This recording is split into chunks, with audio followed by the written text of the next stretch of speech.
For the past 2 days, we have been having a Civic Space Protection Summit under the theme banner of the pursuit for civic and democratic space in Kenya by promoting human rights. Specifically, we're focusing on the upcoming elections and beyond. Kenya has less than 30 days to the general election. We will usher in a new regime come August 2022, God willing. The past political transitions have taught us to be careful as we celebrate new regimes.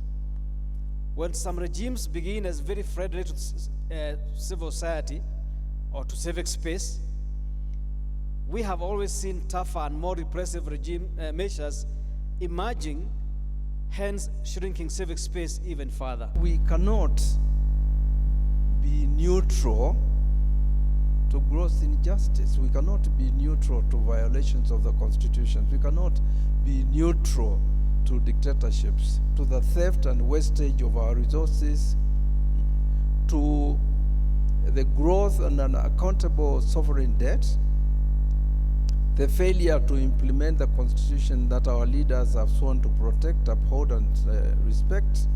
We cannot be neutral to the violations of the whole gamut of human rights and restricted public participation in societal matters. Nor can we be denied the freedom of association with political groups if we believe in them. And as corporate citizens of this country, and here I'm talking about NGOs and organizations and so forth,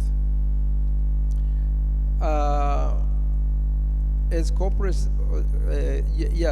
citizens, let's not shrink the civics and democratic space by, mouthing the principle of non-partisanship.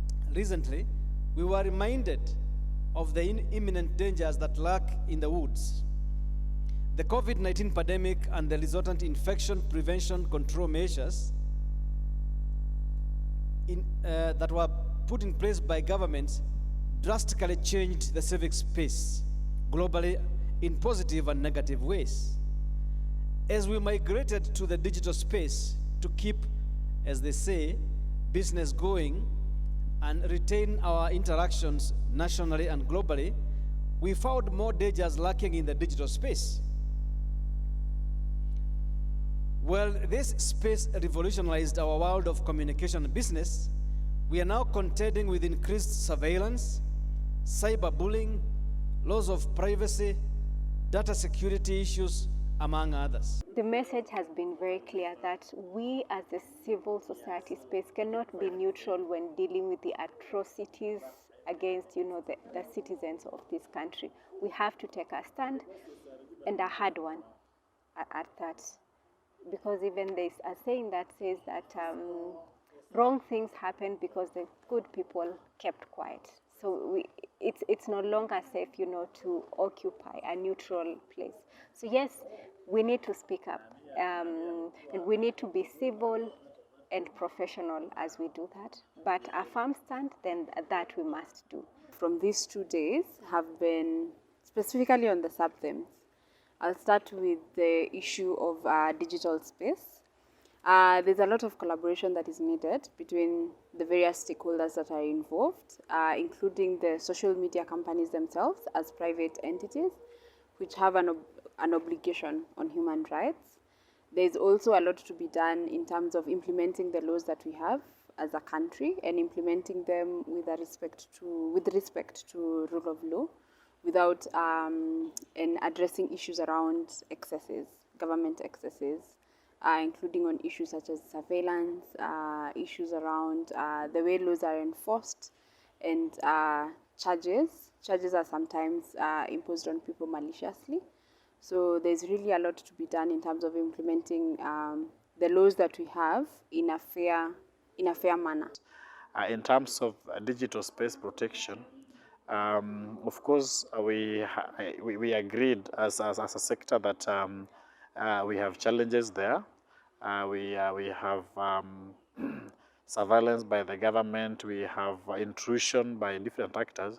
But then the message was we need, as a sector, to come together with the state agencies and ensure that the right systems and frameworks are put in place to ensure that the sector is protected.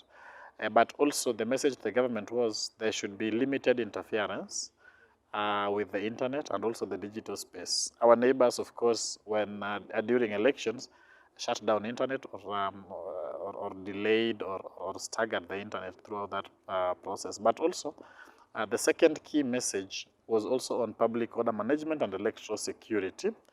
And the message there was that the IEBC, the security agencies, really needed to tighten the noose to ensure that the key security agents that are being sent to guard the polls are people that have gotten the right training, have been trained on human rights handling of citizens, so that they do not interfere with peaceful protests, with the right to access information as people head towards elections. Such summits are very important because we come to first reinforce, bring together to the same platform what each person has been trying to do in their own small ways, consolidate it and make it a powerful movement. And also it's an important space because in these spaces then we get to inform the citizens on what exactly we've been doing as the watchdogs of the society and the governments. It is important to have such forums because they facilitate conversations, they facilitate consultations amongst key stakeholders, especially at a point most of these fundamental freedoms are under threat or are the focus during election period because at that time there's a lot going on and people want to express themselves. People want to set their demands to the government, the aspirants.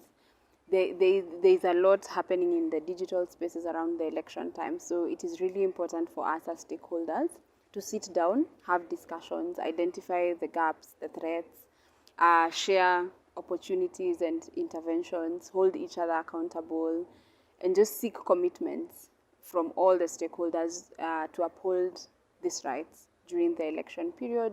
No matter what happens, you just have to ensure that the rule of law is respected, the fundamental freedoms are respected, and therefore it is our responsibility to facilitate those conversations through such forums. My expectation, and it's the expectations of most CSOs from the next government on safeguarding and protecting the civil space, it's two things. First, it's the goodwill to support the work we do.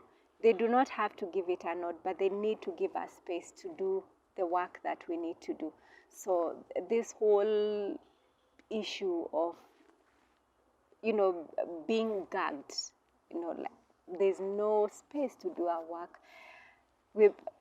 The government is running after us. Human rights defenders are being arrested. Forced disappearances. When these things are happening to us, it's impossible for us to do our work. The next government should assist the civil societies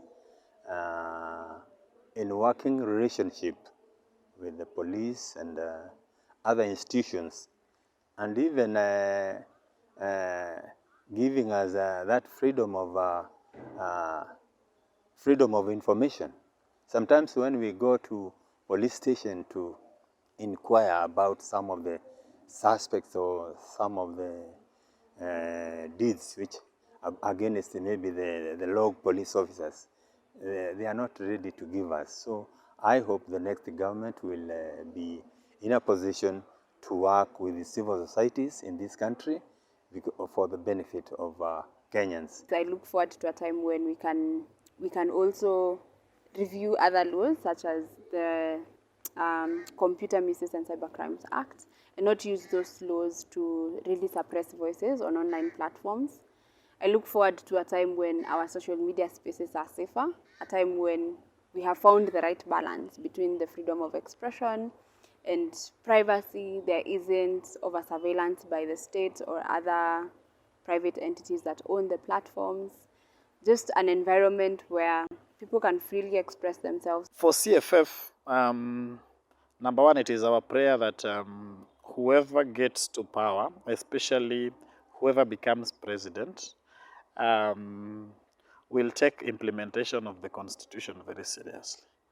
And if that is done, then for us it would be a win, because we have quite a number of laws that really needs to be amended, some laws that really needs to be repealed, and we also have some that are still in bill form, in bill formats. And yeah, we have bills and draft policies that need to be implemented, needs to be adopted, like the model HRD policy. This is now the 6th year.